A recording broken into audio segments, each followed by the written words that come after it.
What if I told you the gods of one empire became the footnotes of another in less than 100 years? How does a world go from the towering ziggurats of Mesopotamia to the iron-fisted rise of Rome?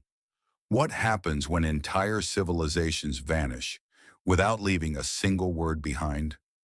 This is not just the story of empires, but of echoes, of people building, destroying, and rebuilding the very idea of civilization, century after century. From forgotten kingdoms swallowed by sand to timeless philosophies etched in stone. The first millennium BC is the moment history became legend. Across these 10 centuries, borders collapse, gods change names, languages evolve, and power shifts from east to west. You'll meet Assyrian warlords, Persian prophets, Greek philosophers, and Carthaginian explorers. Because to understand who we are today, you must first understand the chaos, brilliance, and rebirth of what came before. Rome had no words for what happened. 3 entire legions vanished. No survivors, no prisoners, just silence, and the bones of 15,000 Roman soldiers buried in a German forest. The empire's maps had shown Germania as a pacified frontier. The Senate assumed loyalty. After all, the commander of the auxiliary forces was one of their own. Publius Quinctilius Arminius, a Roman citizen, an equestrian, a decorated officer fluent in Latin law and Roman deceit. But Arminius wasn't loyal to the eagle standard. He was loyal to something far older, his people, his homeland, and perhaps, most fatally, his memory. His father had once bowed to Rome. Arminius would not. He studied Varus, the Roman general, fed him intelligence, guided his march, then chose the Calcareous Narrows, a wooded choke point. No cavalry maneuverability, no supply line, just rain, mud, and ambush.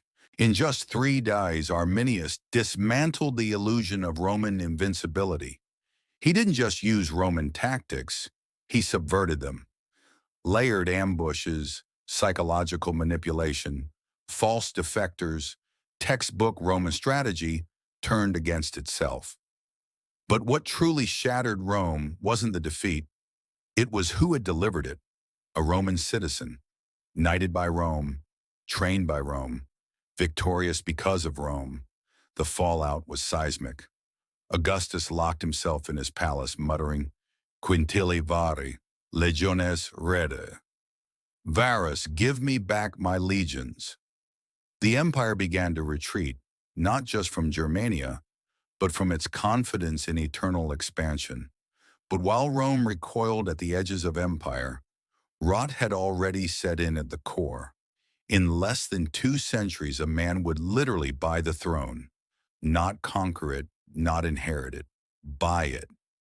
Imagine an empire so destabilized, so morally fractured, that its highest office could be auctioned off to the highest bidder, in full view of the Senate, the guard, and the people.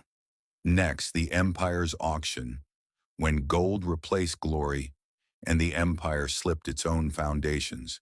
The empire's auction Rome, 193 AD, the most powerful office in the known world, its command of legions, its treasury, its divine mandate, wasn't claimed by war or succession.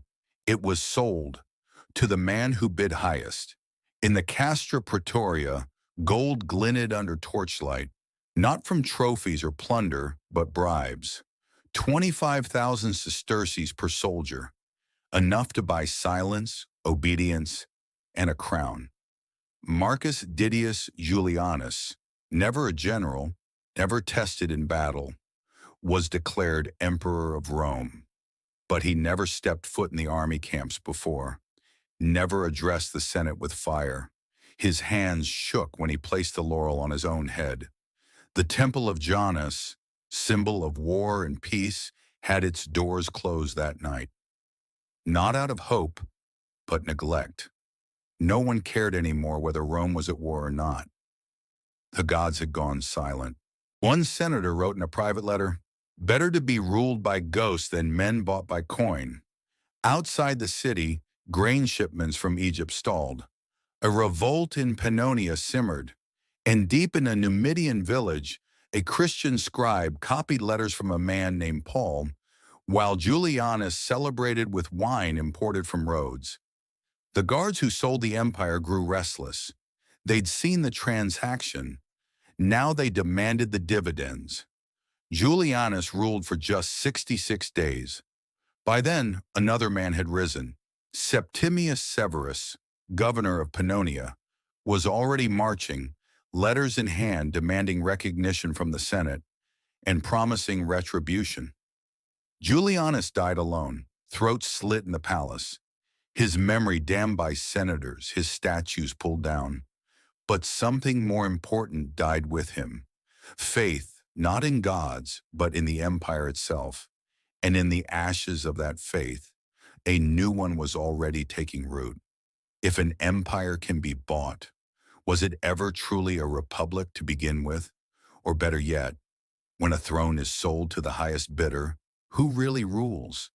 The emperor or the soldiers holding the sword? Next, faith ascendant. Where visions shape empires more than swords ever could. Faith ascendant, 200 to 400 AD. If a Roman emperor said he saw God before battle, would you believe him? Now ask yourself, what if his empire depended on you believing it? It's 312 AD. Rome is no longer ruled from one throne. It's a fractured tetrarchy, 4 emperors balancing daggers on the edge of legitimacy. Constantine, son of the Western Caesar Constantius, is marching on Rome to challenge Maxentius, his brother-in-law and rival. But Constantine isn't the favorite to win. He's outnumbered, his claim is weak. He needs something Maxentius doesn't have, a symbol. As dusk falls near the Tiber, Constantine stands alone, his army restless. The next day he risks everything at the Milvian Bridge. That night, according to legend, he sees a sign in the sky, Chiro, and hears a voice, "In this sign, conquer." But here's the historical trapdoor. The vision wasn't publicized until over 2 decades later, when Eusebius published it after Constantine's death. Earlier sources? Silent.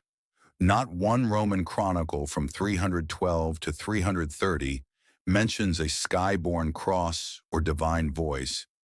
In fact, the Arch of Constantine, erected after his victory, is covered in pagan iconography, not a single Christian symbol. Not even the Chiro. What was Constantine really doing? Some scholars now believe the vision was an invention of his court writers, designed to retrofit a divine mandate onto an otherwise cynical power grab. At the time, Constantine was still hedging his bets, minting coins with Sol Invictus, the unconquered sun, while courting Christian leaders in secret. He wasn't choosing a god. He was constructing an imperial narrative. In Constantine's war tent, he consults a Greek philosopher, a Christian bishop, and a former augur. He listens to all, then turns to his scribe. "Write this: the gods favor the just." But which god? Was Constantine converted by a vision, or did he convert an entire religion to serve his empire? Drop your thoughts below.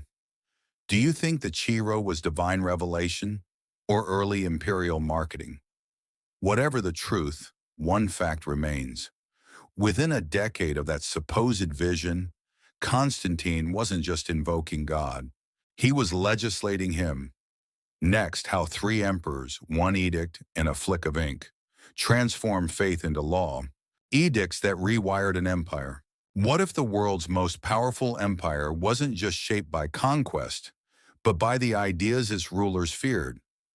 By 313 AD, the very idea of what it meant to be Roman was in flux. The gods of the ancient temples, once venerated with the might of legions, now had to compete with a movement born in the shadows. The Roman Empire, fractured in the West, teeters on the brink of collapse by the early 4th century. The empire's economic crisis and internal strife are relentless. What the Roman Senate once stood for has crumbled under centuries of disconnected rule, civil wars, and external threats from the Goths and Huns. Enter Constantine the Great, an emperor with a complicated pragmatic vision of power. His personal journey from paganism to Christianity is often framed as a religious conversion, but in truth, Constantine's policy shifts were rooted in a deep need for unity, an empire that could no longer rely on its old pagan pantheon to guide it through turbulent times.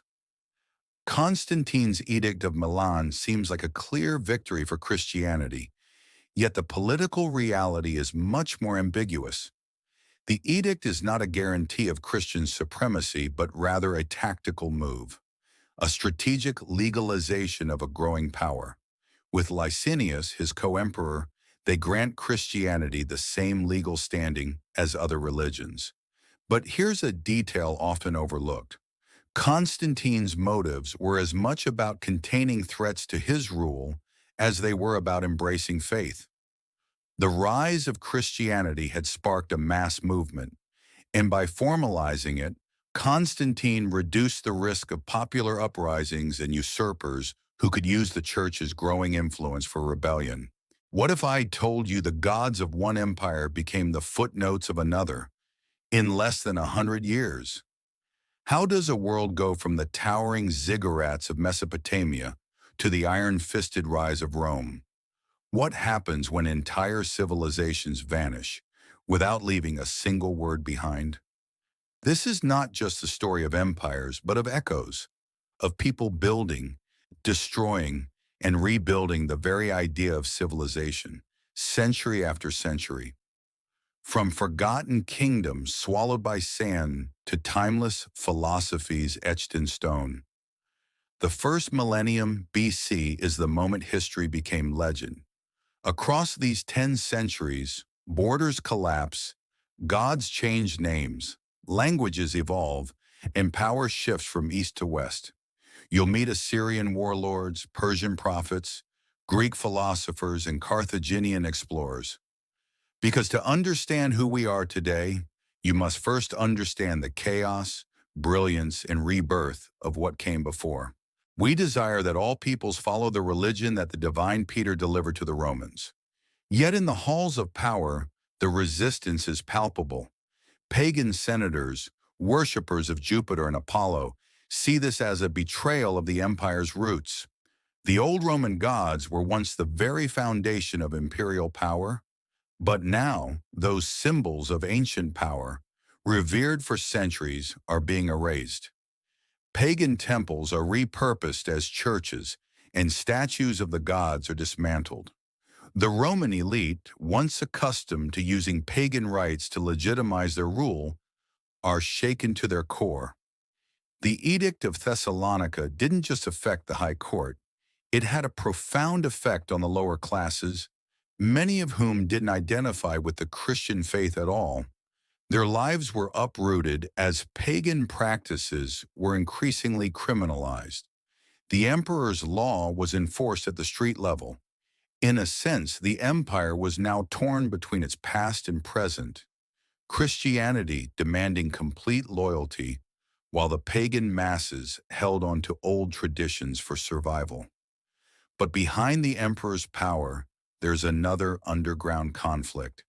The Visigoths, under Alaric, watch with curiosity. The Roman Empire might be growing more unified, but they are still on the fringes of this new world, ready to make their own claim to power. A Christian family, generations deep into their faith, sits around a table. Once persecuted, now they own land. But a storm brews. They debate their place in this changing world.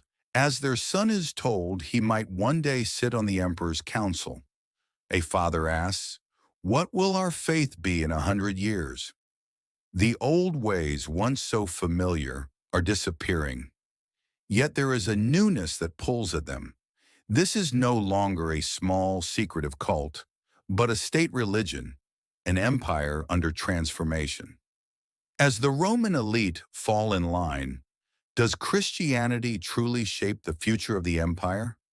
Or does the empire reshape Christianity into something its founders never imagined?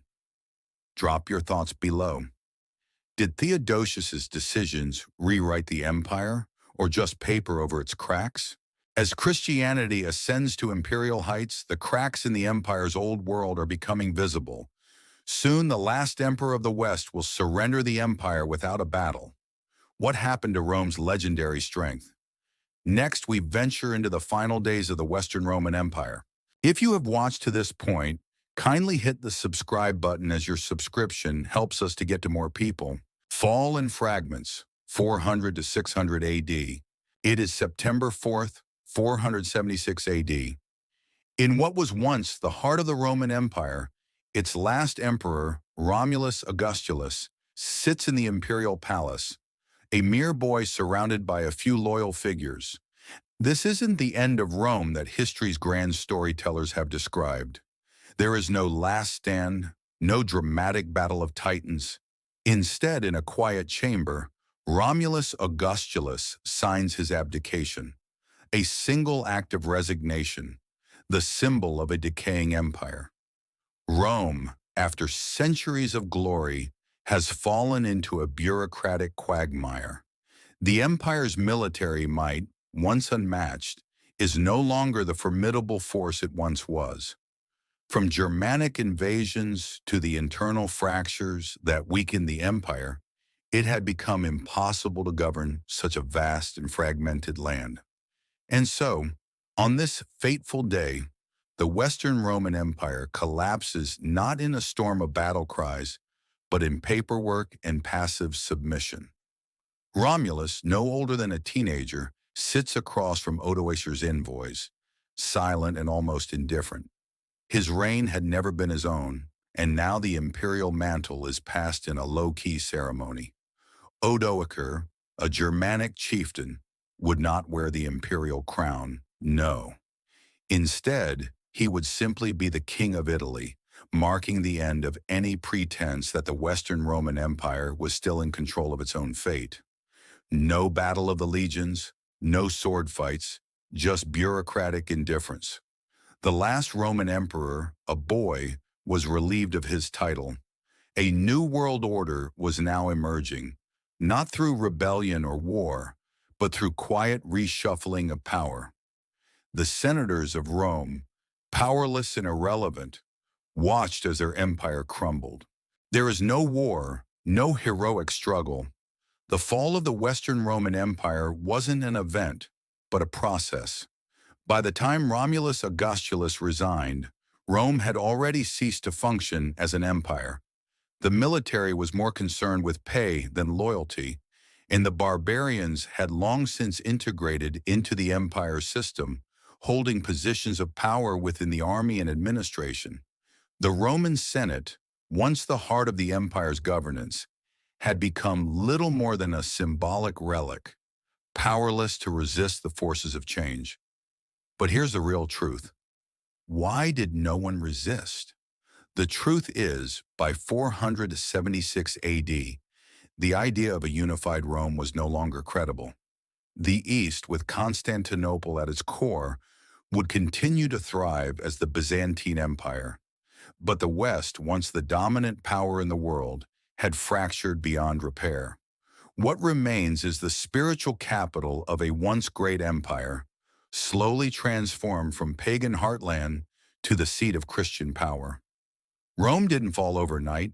It wasn't just one event that marked the empire's collapse.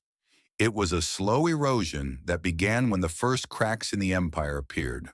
The failure of leadership, the loss of military might, and the entrenched corruption. But Romulus Augustulus's abdication is an important symbol. It represents the final formalization of what had already been happening for decades. Rome's transition from a center of worldly power to a shadow of its former self. The fall of the Western Roman Empire was more about cultural decline than it was about military defeat. In 476, Rome's soul had been lost long before Romulus Augustulus ever signed his resignation papers. The reality is, the empire wasn't killed in battle. It was simply outgrown, replaced by new forces, and eventually restructured around a new center of power: the church, the barbarian tribes, and new orders of governance. Odoacer steps forward. He takes the imperial regalia, but the ancient Roman imperial title has lost all significance. He doesn't declare himself emperor. Instead, he declares himself king of Italy. With this, Rome's reign over the West is officially over. From this point, the Western world would be rediscovered through the lens of medieval kingdoms, Christianity, and a new order that would take shape over the next centuries. Rome's heart, the city itself, would remain a symbol of power and legacy, but it would no longer be the center of empire. Was the fall of Rome truly inevitable, or could it have been avoided if the empire had changed course earlier? Did the internal divisions and corruption seal Rome's fate, or was it the external pressures that finally caused its collapse? Drop your thoughts below. Could we have avoided the inevitable collapse, or was Rome destined to fall from the moment it lost its inner strength? As we watch the fall of Rome, it's crucial to understand that while one empire dies, another begins to rise. This time, it's a faith that would not only change Italy, but the very future of the Western world. Christianity would redefine power, culture, and even empire itself. How did this faith transform the ruins of Rome? Stay tuned as we explore how Christianity's rise rewrote the future of the Western world in the next chapter. Faith in the ruins.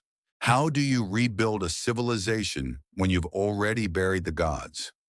529 AD. The Western Empire has collapsed into silence. Roads crumble. Law fades.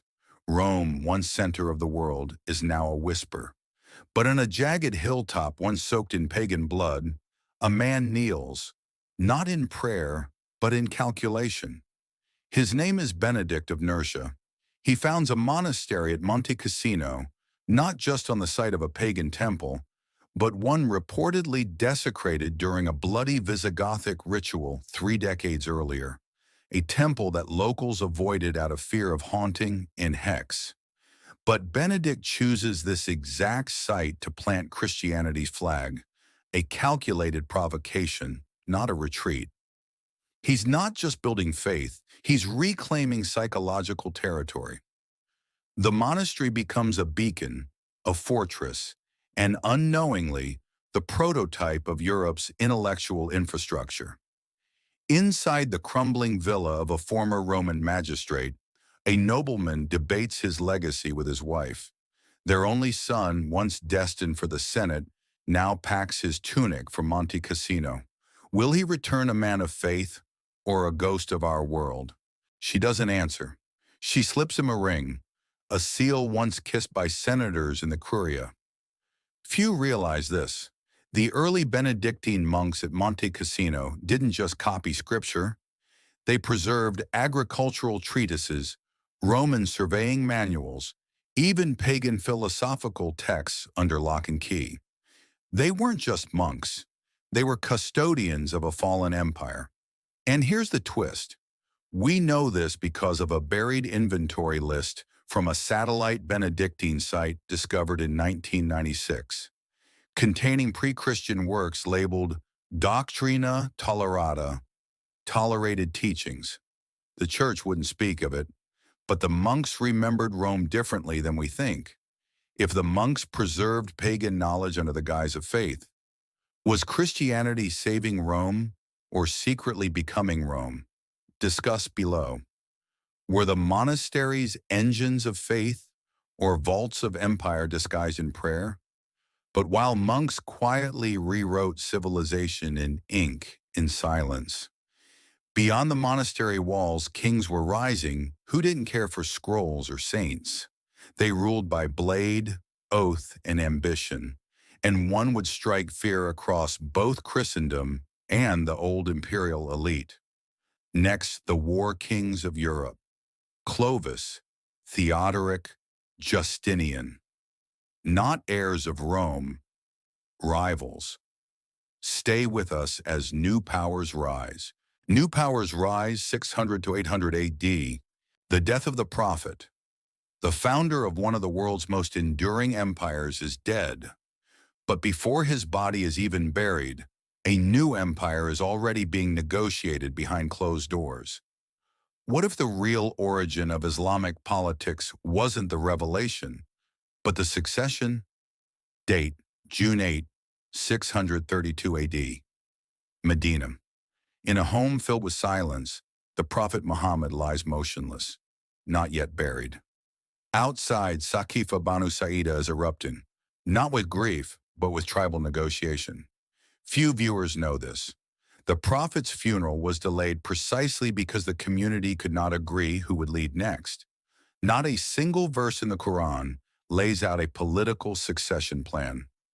In the hall of Saqifa, Abu Bakr and Umar ibn al-Khattab confront the Ansar, who want their own leader. But one Ansar elder, Sa'd ibn Ubadah, refuses to yield. Umar, in some accounts, draws his sword and threatens violence to prevent a split. This is not just a gathering, it's a coup dressed as a council. Ali, meanwhile, is absent, reportedly tending to the Prophet's body. Was this grief or deliberate sidelining? These are not conspiracies. They're documented in early Sunni sources, like Sahih Bukhari, Musnad Ahmad, and Al-Tabari's history. Did Islam's greatest political fracture begin the moment unity seemed most necessary? Was the first caliph chosen by consensus or by crisis? Comment below. If Muhammad had named a successor, would Islam have avoided centuries of internal division? As the Saqifa dust settles and Abu Bakr emerges as the first caliph, a new phase begins. But this isn't merely a continuation of the Prophet's mission. This is statecraft, swords, treaties, and war. Clash at the edge. What if the most decisive blow at the Battle of Tours wasn't struck by a sword, but by a confiscated monastery scroll? 732 AD, when the world pivoted. Quietly, Charles Martel wasn't a king. He was the illegitimate son of a palace steward, a political outsider who built a war machine by breaking sacred rules. While the church prayed, Martel seized. He took church lands and reallocated monastic revenues, not for greed, but to pay and maintain a full-time army, something unheard of in Frankish tradition. It wasn't just soldiers he funded. He sponsored blacksmiths, horses, tacticians, a military economy that would become the seed of European feudalism. And what of his enemy? Abdul Rahman al-Ghafiqi wasn't a holy warrior on a grand crusade. He was a provincial governor whose army included Berbers, Syrians, and traders. His campaign was about control of trade routes in the collapse of the Visigothic kingdom, not religious domination. Inside Martel's tent, parchment is unrolled, an Arabic map captured from a Moorish merchant. It shows Mecca, Damascus, and the Nile labeled in Kufic script, more detailed than any Frankish scroll. Martel stares. These people don't just ride, they measure the stars. He doesn't fully understand it, but he knows what it means. If he fails here, he won't just lose the land, he'll lose the future. Martel's confiscation of church lands to pay soldiers was so controversial that his grandson, Charlemagne, was later forced to apologize to the papacy. One of Martel's victories was logistical. He disrupted Islamic supply lines, not just with cavalry, but by burning harvests ahead of the invasion, a proto-scorched earth strategy centuries before it was named. Several Christian monasteries in southern Gaul had already started translating Arabic medical texts by the early 8th century, suggesting that knowledge exchange had already begun before Tours. Was the Battle of Tours a clash of civilizations, or the birth of a European military-industrial complex disguised as defense? Did Charles Martel save Europe, or mortgage its soul to invent feudalism? Let's hear your take. Did he preserve culture or merely delay transformation? As Martel stands victorious, the seeds of division grow in silence. Frankish kings will crown themselves emperors, but from Spain to Italy, old loyalties fracture, dragging Christendom into a war not just of swords but of creeds and books. Life in Al-Andalus. What if the most enlightened minds of medieval Europe weren't priests or kings, but exiled poets, heretic astronomers, and Jewish physicians, debating under the same dome? When Abd al-Rahman arrived in Iberia in 755 AD, he brought with him nothing but a torn cloak, a Syrian sword, and a family recipe for empire. He carved a caliphate out of exile, and from the rubble of Visigothic decay, he raised a new Cordoba, not just as a city of stone, but as a city of ideas. But this wasn't Islamic domination. It was Islamic adaptation. Unlike the rigid caliphates of the East, Al-Andalus was an experiment, Arabic calligraphy over Roman arches. Jewish mystics learning Arabic to interpret the Torah. Mozarab Christians using Arabic syntax to write Latin poetry. While most empires banned foreign beliefs, Al-Andalus banned something else entirely. By the 9th century, Cordoba imported paper pulp from China through Samarkand, not to stockpile weapons, but to copy more books. Paper mills were so valuable they were protected like gold reserves. At its height, Cordoba copied more texts per year than all Carolingian scriptoria combined. One papermaker, a Christian convert named Lucius of Merida, was caught smuggling Quranic manuscripts to Paris, forged with Greek-style illuminations. His punishment? Not death, but exile to Toledo's translation school. This empire didn't just blur the lines of faith, it rewrote them. In the year 939, a Jewish merchant named Isaac ben Ezra faced a choice: send his sons to study Torah in Narbonne, or philosophy and medicine in Cordoba under Muslim scholars. He chose Cordoba. One son became a doctor to the emir. The other became a translator for Gerbert of Aurillac, future Pope Sylvester II. Their letters still survive. One wrote, "We pray east, they pray south, but we debate in the same room." Let that be our cathedral.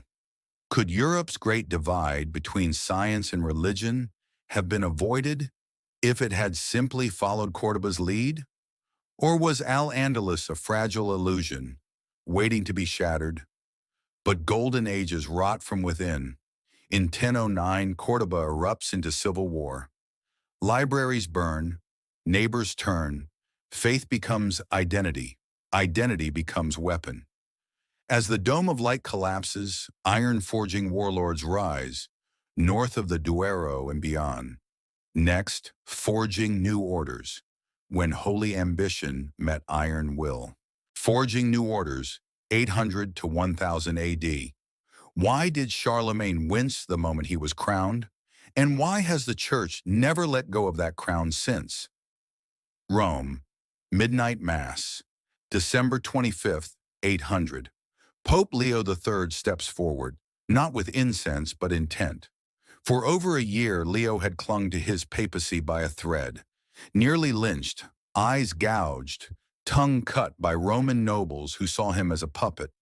Charlemagne had saved his life, not out of piety but calculus. And now Leo owed him, or did he outplay him? No record shows Charlemagne asking to be crowned emperor, but when the crown touched his head that Christmas, it trapped him, in a title that carried no script. The Byzantine Empire still claimed to be the true Roman state. To them, only God could crown an emperor, and only in Constantinople. But here in Rome, Leo III used a papal ritual to invent a Western imperial office without precedent. This is critical. Charlemagne's coronation was not just symbolic. It introduced a theological heresy to Constantinople, that a bishop, not God, not lineage, could make an emperor. Rome's bishop had just rewritten history, and Charlemagne was now its unwilling actor. Some scholars now believe the surprise may have been fabricated retroactively by Einhard, Charlemagne's biographer, to shield the emperor from appearing complicit. Why? Because if Charlemagne seemed to seek the title, he'd be seen as a rival to Byzantium. But if it fell upon him, he could claim innocence while reaping the benefits. Was the crown forced onto Charlemagne? Or did he orchestrate the entire drama to legitimize a new world order without ever lifting a sword? And what happens to Europe when legitimacy itself becomes a performance? Charlemagne returned to Aachen, not with loot, but with a problem. There was no imperial bureaucracy, no common law, no canon hierarchy. So he would forge it himself. The Viking shockwave, June 8th, 793 AD. A day that would forever change the North Sea world. The winds shift and a new force rises, silent yet unstoppable, from the mist. As the fog rolls across the jagged coastline of Lindisfarne, a dozen Viking longships break through, their black sails stark against the dull gray horizon. The monks caught in their chance are unaware of the impending doom. But what few realize today is that these raids were not simply religious conflicts. They were calculated economic strikes. For centuries, monasteries across Britain and Ireland had accumulated immense wealth. Lindisfarne, with its silver-plated relics and manuscripts, was a bank in a world that didn't yet understand finance in the way we do today.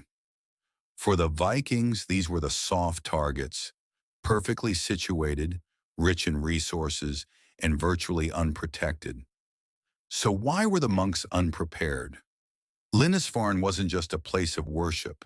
It was a center of wealth, a repository of luxury. When the Vikings struck, they didn't just come for gold. They came for power, and the monasteries were the banks of the age. This was the first major hint that the Viking raids were not mindless savagery. They were pragmatic, targeting the lifeblood of the early medieval economy. Before Lindisfarne, the Vikings had already been raiding smaller settlements along the coasts of Frisia and Denmark, gathering intelligence. Lindisfarne was symbolic. It was a potent strike at the heart of Christendom, but in economic terms, it was more like hitting a jackpot. Even more shocking, the first Viking raids were precise, targeting isolated wealthy locations, monasteries. These weren't just raids for plunder, but for strategic control of what was considered a powerful resource in the medieval world. A merchant traveling from Damascus to Tours in the years following 793 sees a different side of the equation. He's not running from sword-wielding Vikings. He's watching the impact of their commercial influence on the North Sea trading routes. What we don't often hear about is the fact that the Vikings weren't just raiders. They were traders, tacticians, and influencers. Their reputation as brutal plunderers was often exaggerated by later Christian chroniclers. Behind the terror, they laid the groundwork for a vast trading network that stretched from North America to the Middle East. As the monk's bell rang in the distant monastery tower, it wasn't just a warning for war, it was the beginning of a new economic order. And the Vikings, they would soon go from invaders to rulers, weaving their own empire across the seas. But here's the twist. How much did the Viking culture actually reshape the civilizations they touched? Did their violence fuel an unstoppable expansion? Or did their economic strategies lay the foundation for the European trading systems we take for granted today? And what does this mean for us today? Can we call it conquest? Or was this something else entirely? An age-old, unseen globalization in its infancy? If the Vikings targeted monasteries not out of faith, but for their treasure, can we still call them barbarians? Or were they something else entirely? An early glimpse into the new world of strategic trade and empire building? As the Viking ships sail back to their northern lands with their plundered wealth, the Christian world in the south is about to forge new orders, not through battle alone, but through reinvention. Charlemagne's rise, Alfred the Great's defenses, and the rebuilding of fractured Europe will reshape what we think of as medieval society. But the echoes of Lindisfarne remain. They will soon find themselves in a world where faith, power, and trade are weaving themselves into something new. What do we owe to the Vikings? Were they just conquerors, or did they change the very structure of early Europe through their economic vision? From raiders to rulers, the late 10th century. The Norse raiders, once notorious for their destructive raids, have quietly transformed into settlers, and Ireland, once a stronghold of Celtic independence, finds itself caught in their wake. But how did the Norsemen, once feared as wild barbarians, become an integral part of Ireland's evolving landscape coastline? Norse longships glide silently across the water, their sails billowing in the wind. On land, Norse settlers establish farms and build homes atop the remnants of earlier Celtic settlements. But it wasn't just the sword that paved their way. Slowly, strategically, the Norsemen wove themselves into the very fabric of Irish society, not with violence, but with something far more enduring. In 981 AD, the Norsemen didn't just conquer, they integrated. The establishment of Dublin, initially a Viking stronghold, evolved into a center of trade, culture, and politics. The Norse settlers didn't just raid, they sought to control the very heart of Europe's shifting political landscape. But as the Irish absorbed Norse customs, one question remained. Was this conquest, or was this the subtle beginning of a larger European transformation? A scholar in Aachen, far to the east, ponders the future. The Vikings' longboats, once symbols of terror, have now docked beside the trade routes of Europe. And in Ireland, the lines between conqueror and native begin to blur. What many don't realize is that the Norse integration wasn't simply about land. Norsemen intermarried with the local Irish, creating a unique fusion of cultures. They began to adopt local customs, even as they influenced the local political systems. But one thing remained clear. The Vikings were not just rulers. They were evolving into a new kind of power. And what would this new power bring? What did it mean for Europe's future? As these new rulers rise, how much of Ireland's soul did they change? And how much did Ireland reshape them? Was this transformation a quiet evolution, or the birth of something far more dangerous? As Norse rulers forged new paths across Europe, their influence spreads, shifting the balance of power. But the real story lies in the legacies they leave behind, the cultural and political structures that would, in time, reshape the continent. The tides of history are turning once again, and what we call the legacy of the Norsemen will be far from what we expect. What did the rise of the Norse rulers leave in their wake? And how would their legacy influence a new era in Europe? When we talk about conquest and power, it's easy to see the sword and the shield.